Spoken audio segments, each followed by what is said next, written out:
সাথে পড়েন, জীবনে কোনোদিন ক্যান্সার রোগে আক্রান্ত হবেন না। অনেক সময় এমন হয়, হঠাৎ বিপদের সম্মুখীন হই আমরা, রেডি হয়ে বের হয়েছে অফিসে, হঠাৎ অ্যাক্সিডেন্টে পড়ে যাই, হঠাৎ পেটের ব্যথায় অজ্ঞান, এরকম হয় না? আপনাদের হয় না? বিষ্ণু ইসলাম বলেন, আকস্মিক দুর্ঘটনার বিপদ থেকে যদি কেউ বাঁচতে চায়, সকাল সন্ধ্যা যেন প্রত্যেকে এই দোয়াটা পড়ে।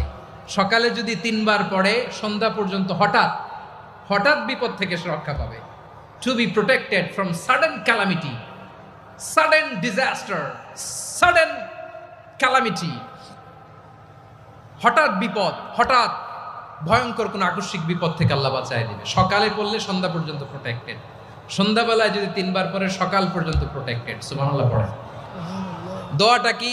দোয়াটা হচ্ছে বিসমিল্লাহিল্লাযী লা ইয়াদুররু মা'a ইসমিহি শাইউন ফিল আরদি ওয়ালা ফিস সামাই ওয়া হুয়াস সামিউল আলিম। ছোট না? অনেক ছোট, মুখস্থ করবেন।